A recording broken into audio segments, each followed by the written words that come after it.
If you are considering running for local office in Burnaby, you've come to the right place.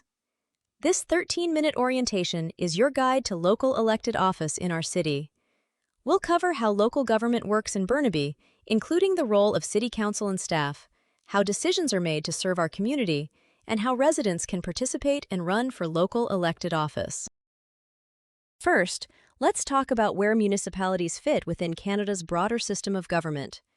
Canada has 3 levels of government: federal, provincial, and municipal, and each has its own responsibilities. At the local level, Burnaby is your municipal government, led by a mayor and 8 councillors who are elected by the community. While the federal and provincial governments are responsible for areas such as national defense, healthcare, and education, municipalities focus on the services that have the most direct impact on our day-to-day lives. Here in Burnaby, that includes things like parks and recreation, roads, community planning, water and sewer services, waste collection, police, and fire services. Local governance extends beyond City Hall as well. The Burnaby Board of Education, made up of 7 elected school trustees, oversees the local school district and helps guide public education in our community. Burnaby also works closely with other local governments through Metro Vancouver, which provides regional services such as drinking water, wastewater treatment, and regional parks. It's also important to recognize that First Nations governments are a distinct order of government in Canada, with their own leadership structures and responsibilities that support their communities, lands, and cultures. Understanding governance in Burnaby also means recognizing the Indigenous peoples who have cared for these lands since time immemorial and the city's commitment to reconciliation. The lands where Burnaby is located today are part of the unceded territories of First Nations peoples. The city is committed to building strong relationships with the 4 host nations on whose territories it is located and deepening our understanding of Indigenous rights and title. Through collaboration, learning, and mutual respect, we can build a more inclusive community and advance reconciliation for future generations. With that context in mind, let's look at the elected body responsible for leading the city and making decisions on behalf of Burnaby residents. Burnaby has 1 mayor and 8 councillors who are elected by Burnaby residents for 4 years. The mayor is the city's head, spokesperson, and chief executive officer. Together, mayor and council are the legislative body responsible for making decisions about how the municipality is run. Council shape policies and initiatives that impact all aspects of city life, from community safety to urban development. To carry out these responsibilities, Council operates within a legislative framework established by the province. This includes the Community Charter, the Local Government Act, and the Freedom of Information and Protection of Privacy Act. These laws establish the powers and responsibilities of local governments in British Columbia. Council makes decisions collectively at council meetings by passing bylaws and resolutions. No individual member of council, including the mayor, can make decisions on behalf of the city on their own. So how does council make decisions? Generally, there are 2 main tools: bylaws and resolutions. A bylaw is a local law that sets rules for the community. Examples include zoning, parking, building, and other regulations. Before a bylaw can take effect, it must go through a formal approval process set out in provincial legislation. A resolution is a formal decision made by council. Resolutions are used for many day-to-day governance matters, such as approving contracts, policies, grants, budgets, and staff recommendations. Before a bylaw can become law, it must go through a formal approval process. In most cases, council considers a bylaw over several meetings, including 3 readings and final adoption. Depending on the type of bylaw, additional approvals or steps may also be required. If provincial legislation doesn't require a decision be made by bylaw, council can usually make it by resolution. Through a resolution, council may give staff direction, approve policies, contracts, budgets, and many other day-to-day decisions. An example of a recommendation in a staff report is on the screen. Council may vote on this or amend it, and vote on the amended recommendation. Council agendas can be lengthy, so it's important for council members to review the agenda package before meetings and come prepared to ask questions, discuss issues, and make informed decisions on behalf of the community. While council is responsible for setting direction and making decisions, it relies on city staff to provide professional advice and carry out those decisions. Council's only direct employee is the Chief Administrative Officer, or CAO. Individual members of council, including the mayor, do not direct staff.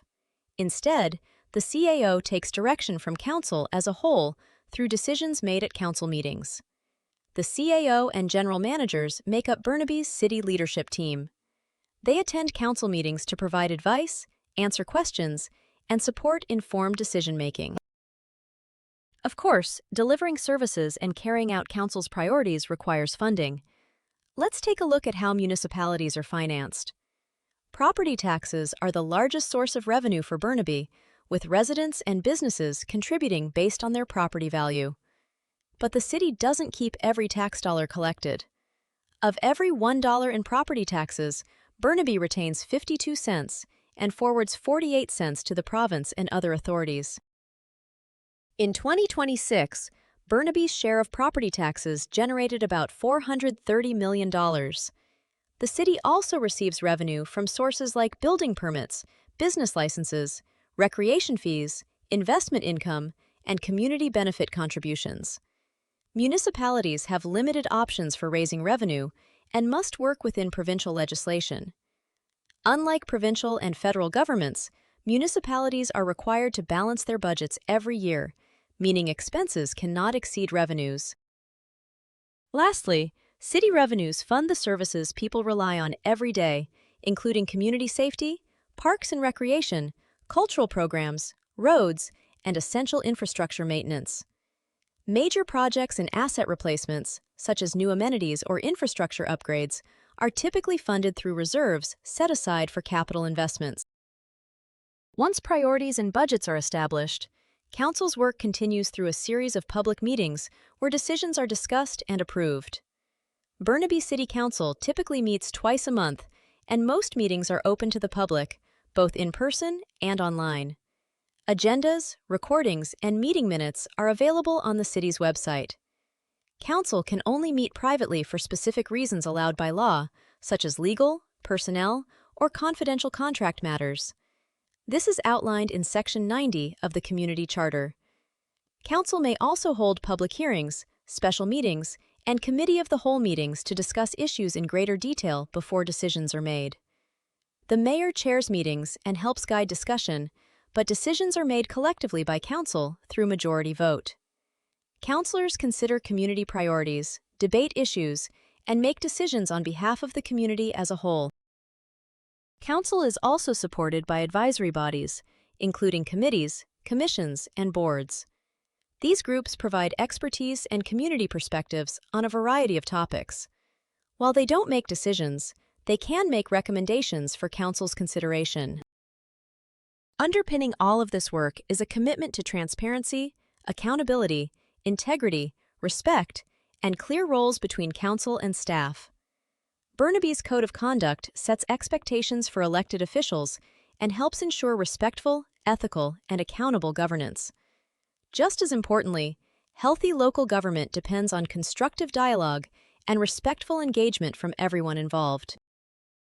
Residents play an important role in this process, and there are many ways to stay informed and engaged, including through our website. There, residents can find council meeting agendas, minutes, recordings, advisory body details, and information on how to share their feedback with council. These tools help ensure local government remains transparent, accessible, and accountable to the community. Let's take a look at how Burnaby's local election works. The next general local election takes place on October 17, 2026, and those elected will serve a 4-year term. If you're considering running, nomination packages are available online at burnaby.ca/candidates and through the election office. Nomination documents must be submitted between September 1st and September 11th, and candidates may withdraw their nomination until September 18th. Once nominated, candidates receive access to the voters list through a secure online portal. This information is provided strictly for election purposes and must be handled responsibly and in accordance with the law. Elections BC is responsible for administering campaign financing and election advertising rules under the Local Elections Campaign Financing Act. Anyone considering running for office should also be familiar with the rules that help ensure elections are fair and accessible for all candidates and voters. To help maintain a fair and nonpartisan election, campaigning is not permitted inside city-operated facilities. All candidate meetings may be held at city facilities, except City Hall, but no campaign-related signs or material may be displayed in a municipal facility. Election signs are generally only allowed on private property with the property owner's permission, and only during the permitted campaign period.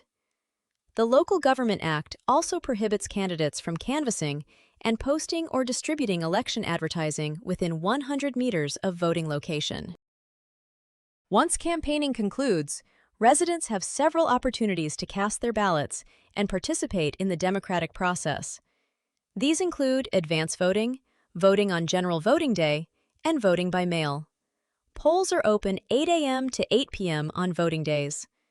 Burnaby currently has approximately 169,000 registered voters, and each election relies on more than 400 election workers to help ensure voting is accessible, secure, and well-organized across the city. As a candidate, you may appoint an official agent and scrutineers to observe voting and vote-counting processes on your behalf. Burnaby is committed to making voting accessible for everyone. Assistance is available at voting locations, including accessibility supports and phone interpretation services in more than 240 languages. On election night, preliminary results will be announced and posted at City Hall as they become available. Official election results will be declared by Wednesday, October 21st at 4 p.m. In some circumstances, a judicial recount may be requested, such as in the case of a tie vote or where there are concerns about how votes were counted. The inaugural meeting of the newly elected council, including the swearing-in ceremony, will take place on November 10th. Whether you're considering running for office or simply want to better understand local government, informed and engaged residents help strengthen our community. Thank you for taking the time to learn about government, the City of Burnaby, and local elections. If you have suggestions on how we can improve this video or would like additional information, please contact Legislative Services at legislativeservices@burnaby.ca.